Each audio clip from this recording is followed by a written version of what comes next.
যারা ফুড পান্ডায় কাজ করতে চান, আপনারা অনেকেই চিন্তা করেন কিভাবে কাজ করবেন, কিভাবে কাজ করলে ভালো হবে। আসলে আমার পোস্টেও আপনারা অনেকে কমেন্ট করছেন, বিষয়টা জানতে চাইছেন। তাদের জন্য আজকের এই ভিডিওটাতে আমি ক্লিয়ারভাবে বলে দেব আপনারা নতুন অবস্থায় এসে ফুড পান্ডায় কীভাবে কাজ করবেন। তার জন্য আপনাদেরকে ধৈর্য সহকারে আমার পুরো ভিডিওটা দেখতে হবে আর প্রত্যেকটা কথাই শুনতে হবে। আমি একবারে সঠিক কথাগুলো বলবো। আপনারা যদি আমার ভিডিওটা দেখেন আর আমার প্রত্যেকটা কথাই যদি শুনেন, তাহলে অবশ্যই আপনাকে আর ফুড পান্ডার কাজ নিয়ে চিন্তা করতে হবে না। আপনি কিন্তু আমার কথা মতোই আপনি আইসা ফুড পান্ডায় কাজ করতে পারবেন। নতুন অবস্থায় আপনার মনে করেন একটা সাইকেল লাগবে অথবা একটা বাইক লাগবে। আপনি যদি সাইকেল দিয়ে করতে চান তাও করতে পারবেন, আপনি যদি বাইক দিয়ে করতে চান তাও করতে পারবেন। বাইক দিয়ে কাজ করলে কিন্তু আপনার ড্রাইভিং লাইসেন্স লাগবে, আপনার বাইকের লাইসেন্স লাগবে।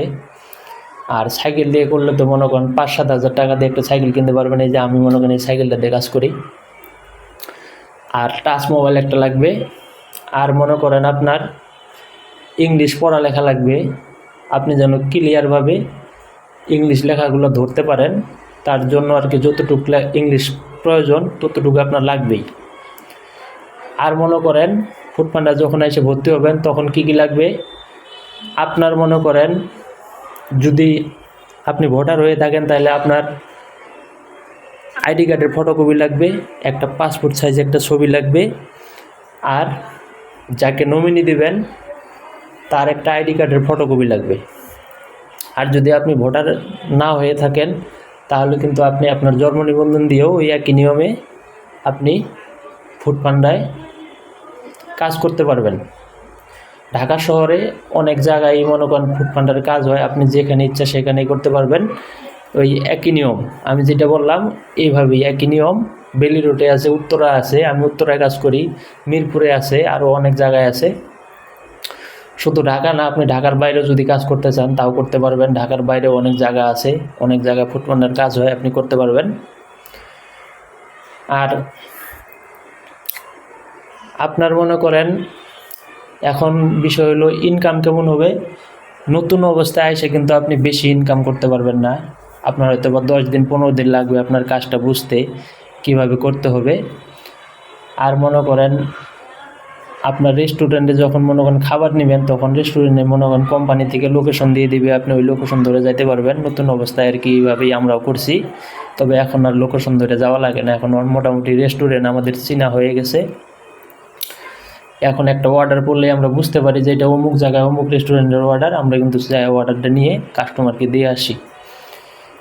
ওই একই সিস্টেম, আপনার যখন অর্ডারটা পড়বে আপনি অর্ডারটা মনে করেন ধরবেন, ধরার পরে আপনাকে লোকেশন দিবে রেস্টুরেন্টের। তারপর রেস্টুরেন্টে গিয়ে যখন মনে করেন খাবারটা হাতে নেবেন তখন আপনার পরে পিক আপ দিতে হবে। অপশন দেওয়া আছে, একদম সহজই, বেশি কঠিন না। আপনি 1-2 দিন কাজ করলে বুঝতে পারবেন। আসলে আমার হাতে ফোন নেই, ফোন থাকলে দেখাই দিতাম।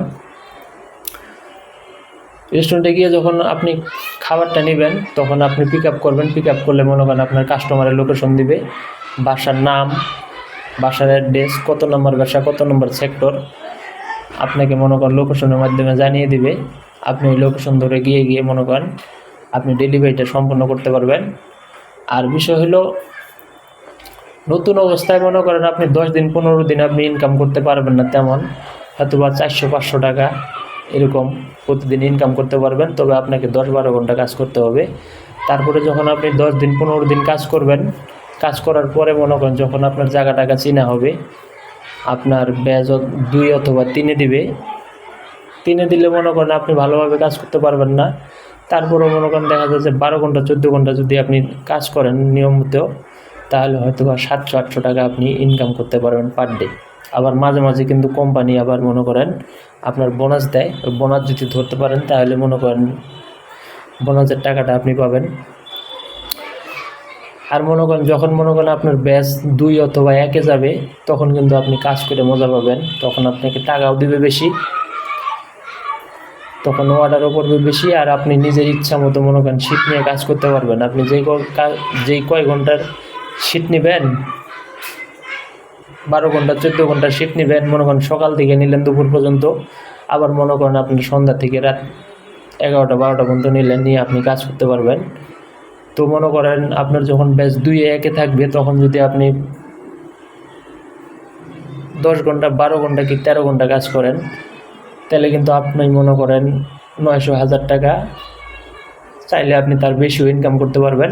কিন্তু তার জন্য কিন্তু আপনাকে দৌড়াইতে হবে, পরিশ্রম করতে হবে। আপনি যত দ্রুত ডেলিভারি দিতে পারবেন, তত আপনাকে মনে করেন অর্ডার দেবে কোম্পানি।